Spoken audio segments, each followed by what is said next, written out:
राज्यातील युवक युवतींना कौशल्य देऊन त्यांना स्वतःच्या पायावर उभं राहण्यासाठी महायुती सरकारनं वर्षाला 1.5 लाख युवकांना मोफत प्रशिक्षण देण्याचा निर्णय घेतला आहे।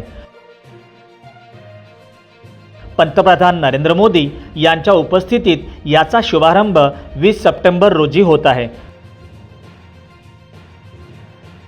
प्रत्येक जिल्ह्यात 150 युवक युवतींना कौशल्य विकासाचे मोफत प्रशिक्षण दिले जाणार आहे। यासाठी राज्यात 1000 चाणक्य कौशल्य विकास केंद्र सुरू केले जात आहे।